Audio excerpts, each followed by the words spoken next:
কি মাখাচ্ছি দেখাও। এটা হচ্ছে কলিজা, মাখাই নাই, আর ওই সাইডে হচ্ছে সব মাংস। এই যে আসসালামু আলাইকুম এভরিওয়ান, সবাইকে ঈদ মোবারক। আমি জানি না আমি ঠিক কতদিন পরে ভয়েস ওভার দিচ্ছি। সো মাঝখানে একটা লম্বা ব্রেক ছিল আমার, বিকজ অনেক ব্যস্ত সময় যাচ্ছিল। ইস্তানকে অনেক টাইম দিতে হয়, আজকাল সব মিলে অনেক ব্যস্ততা যায়। সো আসলে আলাদা করে ভয়েস ওভার দিব বা ভিডিও করবো ওরকমটা সময়ই থাকে না। সো যাই হোক, আমি ব্লগটা শুরু করছি হচ্ছে ঈদের প্রিপারেশন দিয়ে। ঈদের জন্য আমি যা যা প্রিপেয়ার করলাম সেগুলো দিয়েই আসলে ভ্লগটা শুরু করছি। তো আমি একটা থাই ডেজার্ট বানালাম। এই ডেজার্টটা আমার বানানোর মানে ইচ্ছা ছিল লাস্ট কয়েক মাস ধরে, বাট কেন জানি হয়ে উঠছিল না। সো এবার জাস্ট ডিটারমাইন্ড ছিলাম যে এবার ঈদে বানাবো। সো যাই হোক, ঈদের নাস্তা বানাতে বানাতেই হচ্ছে রায়ান অফিস থেকে চলে আসলো, আর আমার আর রায়ানের প্রচণ্ড কাশি, সর্দি, ঠান্ডা, সেই সাথে এজদানেরও সেম অবস্থা। সো আমি আর রায়ান হচ্ছে এই যে 2x স্পাইসি যেই নুডলসগুলো থাকে সেটা আমরা জাস্ট রামেনের মতন রান্না করে খেয়ে নিলাম। দেন নাক চোখ দিয়ে সমানে আমাদের পানি পড়লো। অনেকটাই বেটার লাগছিল কারণ অনেক স্পাইসি ছিল। সো ঠান্ডার মধ্যে স্পাইসি কিন্তু খুব ভালো লাগে। তো যাই হোক, তারপরে আমি একটু টক বেগুন রান্না করে ফেললাম ঈদের দিনে দুপুরের জন্য। সকাল সকাল ঘুম থেকে উঠে আমার মুখটা অনেক পাফি পাফি লাগলো, তারপরও মনে করলাম যে একটা ছোট্ট করে ভিডিও করে রাখি। তো অনেক সকালবেলা উঠে আমি এজদানের জন্য একটু ডিমের হালুয়া বানিয়েছিলাম, আর তারপরে চলে আসলাম আমার মেহেন্দি আর্টিস্ট। অ্যান্ড দেন সব নাস্তা পানি সব কিছু নিয়ে আমি মেহেদি লাগাতে বসে গেলাম। এক হাতে নাস্তা খাওয়া, আরেক হাতে মেহেদি। এরপরে মেহেদি শুকাতে শুকাতে কয়েক ঘন্টা গেল। এর মধ্যে আমার ছেলের জামা কাপড়ের সব জায়গায় মেহেদির রং লেগে গিয়েছিল, বিকজ আমি বসে থাকবো এটা তো হতেই পারে না। তো সে আমার কোলে উঠবে, বিভিন্ন ধরনের দুষ্টামি করবে, এই হচ্ছে তার অবস্থা।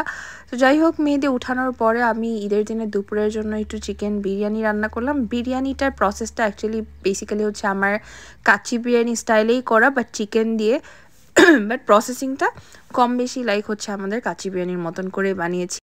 আর এরপরে আমি একটা ডেজার্ট বানালাম, এটা হচ্ছে সেমাই দিয়ে। খুবই ইজি, খুবই অল্প সময় লাগে, বাট প্যারা লেগেছিল হচ্ছে যেটা মানে অনেক গরম গরম বোলের মধ্যে দিয়ে সুন্দর করে প্রেস করে একটা বোল শেপ করতে হয়। সো ওইটা ছিল সবচেয়ে বেশি প্যারার। তো যাই হোক, এর মধ্যে ঈদের নাস্তা পানির প্রিপারেশন নিতে নিতে আমি কিছু ইফতারের আয়োজনও করে ফেললাম। একটু পাস্তা রান্না করলাম, স্যুপ রান্না করলাম, পেঁয়াজু বানালাম, যেহেতু আরাফাতের দিন।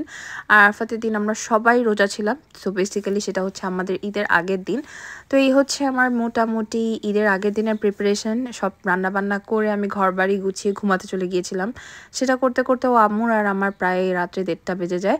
এরপর এটা হচ্ছে পরের দিন সকালবেলা। এবার ঈদটা আমার ভালো কেটেছে, আবার ভালো কাটেও নি। সো সব কিছু মিলে আর কি, কারণ হচ্ছে এবার ঈদের আয়ান ছিল না, ও অফিসে গিয়েছিল।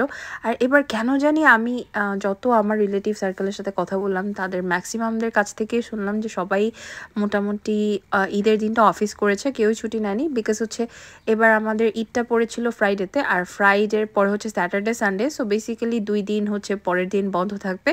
সেই জন্যই আর কি মোস্ট অফ দ্য পিপল কেউই ছুটি নেয় নাই। আর যাদের ওয়ার্ক ফ্রম হোম তাদের তো আরও বেশি ভালো। বাট ইয়েস, রায়ান ছিল না।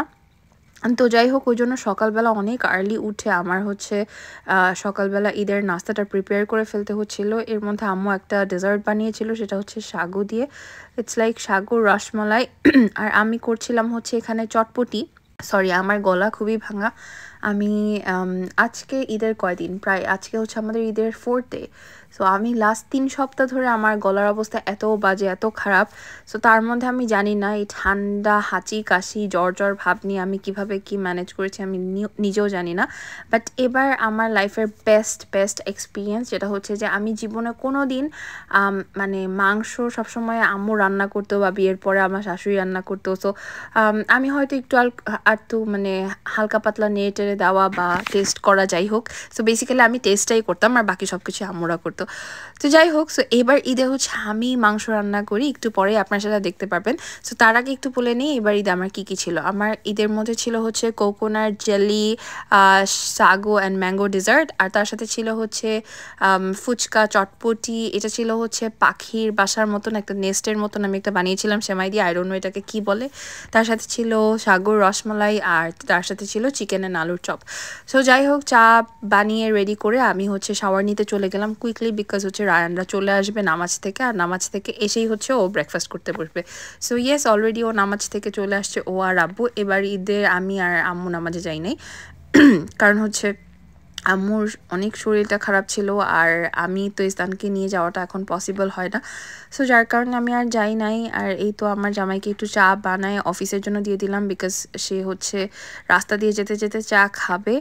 আর সময় হচ্ছিল না, কারণ আমার যে থেকে এসে নাস্তা করে সব কিছু মিলে অনেক দেরি হয়ে গিয়েছিল। যাই হোক, এরপরেও অফিসে যাওয়ার পরে ওয়েদারটা যখন একটু ভালো হলো, তখন আমি, আম্মু আর আব্বু মিলে ইস্তান সহ বাইরে হচ্ছে ছবি তুললাম কিছু। এর মধ্যে আমার একটা ক্লায়েন্ট ছিল, আমি ক্লায়েন্টও করলাম। বাট আলহামদুলিল্লাহ এবার হচ্ছে আমাদের ঈদের মাংস চলে আসে খুবই আর্লি। গত বছরে একটু লেট হয়েছিল, বাট এবার আমাদের 2টার দিকেই আমরা কল পাই যে আমাদের মাংস রেডি হয়ে গিয়েছে। অ্যান্ড আমাদের প্রায় 2:45টার মধ্যে মাংস চলে আসে, আমার দেবর নিয়ে আসে গিয়ে। এবার যেহেতু রায়ান নেই, ইউজুয়ালি রায়ানই যায়। তো এই তো মাংস আসার কথা শুনেই আমার ছেলে টায়ার্ড হয়ে ঘুমিয়ে গিয়েছিল সোফার মধ্যে।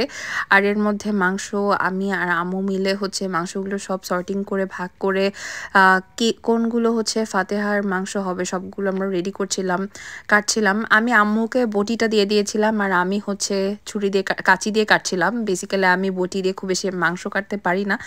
এর মধ্যে আমার ছেলের কথা যে বললাম, যে ওরও আসলে ঠান্ডা জ্বর জ্বর একটা ভাব। সো সে হচ্ছে কারো কাছেই থাকবে না, আম্মুর কাছেও যাবে না, আব্বুর কাছেও যাবে না। আর আম্মু আমাকে মাংস কাটাতে হেল্প করছিল। সো অল টুগেদার সে হচ্ছে আমার সাথে ক্যারি অনে ছিল কিছুক্ষণ।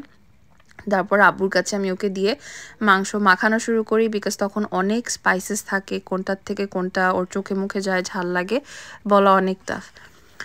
সো এই তো আমার মাংস রান্নার প্রসেস শুরু হয়ে গিয়েছে। আমি বিসমিল্লাহ বলে ফাতেহার মাংসগুলোই আগে প্রিপেয়ার করছিলাম। And this is the first time যে আমি হচ্ছে এত বছরে প্রথমবার আমি নিজের মতন করে মাংস রান্না করলাম, অ্যান্ড সবাই পছন্দ করেছে।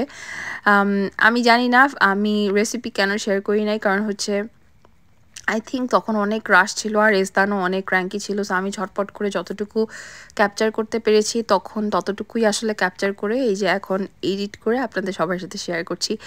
এই হচ্ছে অবস্থা। আমার মাংসের চেহারাটা কেমন আপনাদের কাছে লাগলো অবশ্যই আমাকে জানাবেন। আর যদি আপনারা চান রেসিপি, ইনশাল্লাহ আমি সামনের কোনো ভিডিওতে শেয়ার করব। এই তো। সো হাতে গ্লাভস পরাটা আমি অ্যাকচুয়ালি শুরু করেছিলাম গ্লাভস ছাড়া, অ্যান্ড দেন আমি ফিগার আউট করলাম যে আমার হাত অনেকখানি কেটে গিয়েছে বিভিন্ন জায়গায়, কারণ হাড্ডির সাথে আসলে লেগে কেটে যায়, আর তখন অসম্ভব রকম জ্বলছিল। সো যারা প্ল্যান করবেন যে হাতে গ্লাভস ছাড়া মাংস মাখাবেন, প্লিজ আমি আপনাদেরকে বলবো যে গরুর মাংস মাখানোর সময় অবশ্যই গ্লাভস পরে মাখাবেন, ঠিক আছে? এই ক্ষেত্রে আপনাদের হাতটা অনেকখানি সেফ হয়। আর তাছাড়া আমার যেহেতু ছোটো বাচ্চা, মরিচ লাগলে একটা ঝাল লাগারও মানে একটা চান্স থেকেই যায়। সো এই হচ্ছে আমাদের একসাথে ডিনার, সেটা হয় রাত 12টার পরে, উইচ ইজ লাইক ঈদের পরের দিন। সারা দিন আমার জামাইয়ের সাথে আমার খাওয়ার সুযোগই হয় নাই ব্যস্ততার মধ্যে, আর সেও আসে হচ্ছে আস্তে আস্তে সন্ধ্যা হয়ে যায়। এই হচ্ছে ঈদের পরের দিন। ইউজুয়ালি আমরা ঈদের পরের দিনই নেহারিটা খাই, বা নলার স্যুপ, যেটাই হোক, নলার স্যুপ দিয়ে চালের রুটি অথবা নান। এটা হচ্ছে বেস্ট একটা কম্বিনেশন।